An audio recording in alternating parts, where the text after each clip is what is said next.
दोस्तों, तेल अवीव और हाइफा के बाद इजराइल का एक और शहर तबाह हो गया है। जी हां, आज की बड़ी खबर बता रहा हूं। और खास बात इसमें यह है कि जब ईरान ने इजराइल पर अटैक किया तब एक सूचना और मिल गई।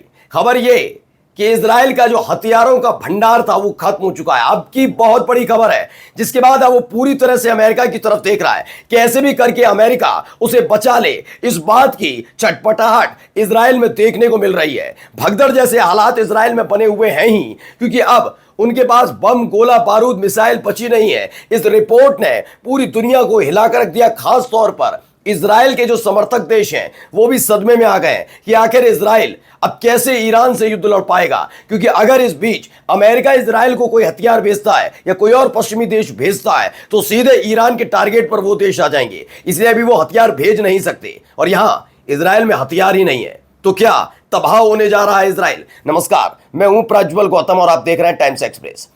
आज की बड़ी खबर दोस्तों यही है कि अब सिर्फ और सिर्फ इजराइल पर हमले होंगे। इजराइल ना बचाव कर पाएगा ना पलटवार कर पाएगा। यह बात मैं नहीं कह रहा हूं, यह बात एक रिपोर्ट बताती है। वो रिपोर्ट जिसने बड़े बड़ों के पसीने छोड़ दिए। और उसके बाद इजराइल के हालात दिखाऊंगा आपको। पहले एक वीडियो देखिए। पहले मैं वीडियो आपको दिखाता हूं, ये देखिए। इसमें ये निकल कर आया कैसे, एक के बाद एक ईरान ने जो मिसाइल दागी वो मिसाइल की वीडियोस देखिए। तो ये है खबर, ऑपरेशन ट्रू प्रॉमिस 3 के तहत ये मिसाइल दागी गई। दरअसल तेल अवीव पर हमला हो चुका है, सबको पता है। उसके बाद हाइफा में तो आपको मैंने दिखाया ही क्या हालत कर दिया। मोसाद का हेडक्वार्टर तक चला गया। सोचिए, इनका खुफिया एजेंसी, इनके एक मंत्री, उनके घर पर मिसाइल गिर गई। और आगे बढ़कर मैं बताता हूं कैसे रिफाइनरी चली गई, पावर प्लांट चला गया इनके हाथ से पोर्ट। तेल अवीव में कई बिल्डिंग ध्वस्त हो गई। अब एक नया टारगेट है ईरान की नजर में। और खास तौर पर ईरान ने एक, दोनों ही देशों के साथ हो रहा है खैर, कि इजराइल या अमेरिका जब कहता है तो तेहरान के लिए कहता है कि उसे खाली कर दो।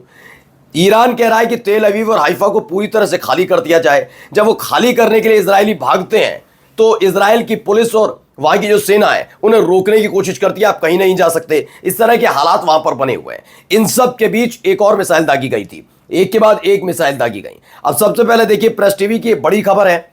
यह खबर बता रही है कि अगला 24 घंटा यानी आज की रात इजराइल पर भारी पड़ने जा रही, क्योंकि अब उसका गोला बारूद खत्म हो चुका है। पहले देखिए खबर, इजराइल में run out of missile interceptors if war against Iran continue. Report बताया गया कि इनके इंटरसेप्टर जो है, यानी इंटरसेप्टर क्या होता है पहले मैं आपको समझाऊं। जैसे आयरन डोम है, आप डिफेंस सिस्टम आप समझते ही होंगे। जो डिफेंस सिस्टम होता है दोस्तों, अगर ईरान की तरफ से कोई मिसाइल, ड्रोन या रॉकेट उड़कर इजराइल पहुंचता है तो ये आयरन डोम, ये एयर डिफेंस सिस्टम जो बाकी के हैं, थार्ड, ये सारे के सारे एक्टिव होते हैं। और एक्टिव होने के बाद इनमें से इंटरसेप्टर निकलता है, यानी कि एक मिसाइल के तौर पर होता है जो ईरान की तरफ से आ रही मिसाइल को इंटरसेप्ट करेगा और इस यहां पर ठोक देगा वहीं पर आसमान में, और वहीं की वहीं वो ईरान की मिसाइल गिर जाएगी, जिससे वो तेल अवीव, हाइफा या इजराइल के किसी भी हिस्से को तबाह नहीं कर पाएगी। ये काम एयर डिफेंस सिस्टम का होता है। लेकिन एयर डिफेंस सिस्टम कैसे काम कर रहा है वो भी वीडियो आपको दिखाऊंगा। वो तो कर ही रहा है बर्बाद, ये भी हो रहा है।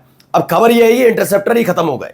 यानी अगर ईरान ताबड़तोड़ हमले कर रहा है, उस हमले का जवाब देने के लिए इनके पास कुछ बचा ही नहीं। अभी मैंने आपको दिखाया, ईरान ने एक एक करके तीन की खेप में भेज दिए, कम से कम बहुत सारी मिसाइलें भेज दी। कहां? इजराइल शिफ्ट कर दी कि जाओ वहां जाके तबाही मचा कर आओ। और खबर यह है कि इनका जो इंटरसेप्टर है वो खत्म ही होने के कगार पर आ गया है। यानी अब इजराइल ज्यादा दिन तक इस युद्ध को लड़ नहीं पाएगा। ज्यादा दिन तो मैं ज्यादा बता रहा हूं, घंटे तक भी ना लड़ पाए, बहुत बड़ी बात है।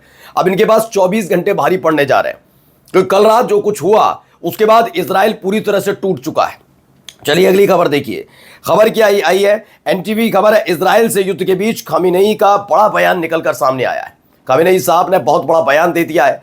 बयान क्या है कि युद्ध अब शुरू हुआ है, युद्ध शुरू हो चुका है, इस तरह का बयान दे रहे हैं। पहले एक वीडियो आपको दिखाने जा रहा हूं। देखिए, तेल अवीव में लगे हुआ ये जो पूरा इंटरसेप्टर था, ये पूरा आयरन डोम कैसे काम कर रहा था, पहले वीडियो देखिए आप। तो देखा, एक मिसाइल आई, ऐसा नहीं है कि नहीं, इंटरसेप्टर ने काम किया, वो कहां गिर गई, वहीं पर गिर गई। ये ऐसे ही मिसाइलें अलग अलग जगह गिर रही हैं। अब आइए अगला इसी से जुड़ा हुआ बयान आपको दिखाने जा रहा हूं, सुनाने जा रहा हूं। पहले बयान सुन लीजिए क्या कह रही है।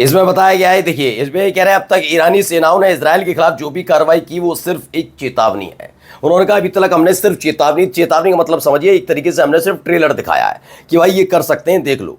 मतलब अपने ट्रेलर में ईरान, सोचिए क्या कह रहा है ईरान कह रहा है हमने ट्रेलर दिखाया और ट्रेलर में आपने तेल अवीव और हाइफा खत्म कर दिए, पूरे बर्बाद कर दिए ट्रेलर में। तो आप सोचिए कितना भीषण हमला करने जा रहा है। यहां तक खबर निकल कर आई कि ईरान की तरफ से कह दिया गया अमेरिका ही नहीं, जो देश आना चाहते हैं आते जाओ, हम पर हमला कर लो। लेकिन हमारे पास तकरीबन 20,000 मिसाइल है, 20,000 मिसाइल है। और ये 20,000 मिसाइलों के साथ स्पष्ट उन्होंने एक बात तो कह दी है कि अगर ये 20,000 मिसाइलों में अगर हमने ठोकनी शुरू की, मिसाइल है एक के बाद एक मिसाइल है, ठोकनी शुरू की ना तो दिक्कत में पड़ जाएंगे। ये उन्होंने स्पष्ट कर दिया है कि अगर हम चाहें तो 100 दिन युद्ध चलाएंगे। अभी तो 4 दिन में हालत पसीना पसीना हो गया है पूरा का पूरा वो इजराइल। अब देखिए अगली खबर, उमाशंकर ने कहा, लिखा है, सिंह हैं, बड़े पत्रकार हैं, वो लिखते हैं कि ईरान स्टेट टीवी पर ईरान के लोगों से व्हाट्सएप और इंस्टाग्राम डिलीट करने का फरमान जारी किया गया है। ये कहा जा रहा है कि आप फ़ोन से ये सब डिलीट कर दीजिए। अब किस लेवल पर जाकर कहा गया है ये अभी स्पष्ट नहीं है। वहीं एक और खबर आपको दिखाने जा रहा हूँ, इस चीज़ जुड़ी, देखिए यूएई, ये प्रेसिडेंट हैं, उन्होंने कहा कि वो ईरान के साथ पूरी तरीके से मजबूती के साथ खड़े हैं। इस मुश्किल दौर में वो लगातार ईरान के साथ खड़े हैं। यानी अब पूरी तरीके से आप समझिए हो क्या रहा है। इनके हाथ से जर्मनी चला गया, इनके हाथ से फ्रांस चला गया। फ्रांस जर्मनी ने पहले ही विरोध दर्ज करा दिया। मैं नहीं कह रहा ईरान के साथ पूरी तरह से खड़े रहे, लेकिन उन्होंने साफ साफ कह दिया कि गंदा खेल शुरू किया है इजराइल ने। ये यूरोपीय देश कह रहे हैं, फ्रांस ने पहले ही कह दिया था, अब जर्मनी का बयान भी आ गया। उन्होंने कह दिया कि भाई ये इसने गंदा खेल शुरू किया है, ये इजराइल गंदा खेल शुरू कर रहा है और उसका साथ कैसे दे रहे हैं। दूसरी तरफ मुस्लिम परस्त देश एक साथ होते जा रहे हैं। सऊदी अरब ने कह दिया, यूएई ने कह दिया, जॉर्डन साथ खड़ा होता हुआ नजर आ रहा है एक हद तक। इराक पहले से ही साथ खड़ा है, मतलब सारे के सारे देश खड़े हो गए हैं साथ। अब यूएई की तरफ से भी यही कह दिया गया बयान। अब देखिए एक नया वार्निंग जारी की गई है ईरान की तरफ से, यानी अगले कुछ घंटों के भीतर जब मैं आपके सामने वीडियो लेकर आऊंगा तो आपको तेल अवीव की नई तस्वीरें भी दिखाऊंगा। क्योंकि अभी एक नया अपडेट यह आया है कि ईरान की जो सेना है उन्होंने एक अल्टीमेटम कहा जाए, अपील कहा जाए या चेतावनी कहा जाए, ये जारी की है इजरायलियों के लिए। उन्होंने कहा कि तेल अवीव का खास तौर पर निवे तस्देक इलाका है, ये वो इलाका है, इसको खाली कर दीजिए। मतलब पूरा तेल अवीव मत खाली करिए, अब तेल अवीव में कहीं और जाके छिप जाइए, लेकिन खास तौर पर इस इलाके को खाली कर दीजिए, क्योंकि आज हमारा टारगेट ये है, हम इसे बर्बाद करेंगे, ये कह दिया। आइए अगली खबर मैं आपको दिखा रहा हूं, एक और है, हाइफा और तेल अवीव को तुरंत छोड़ दें। ईरान के chief of staff general Mousavi ने इजरायलियों से कहा है, क्या कहा है ये chief of general staff Mousavi ने, कि आप हाइफा और तेल अवीव फौरन छोड़ दें, वहां रहिए मत, खतरे से खाली नहीं हो सकता। क्यों? क्योंकि इजराइल के पास तो पहले से ही नहीं बची मिसाइल है, वो इंटरसेप्ट कर नहीं पाएगा। इजरायलियों की जान जोखिम में डालने का काम जो किया है बेंजामिन नेतन्याहू ने, वो पूरी दुनिया देख रही है। नमस्कार।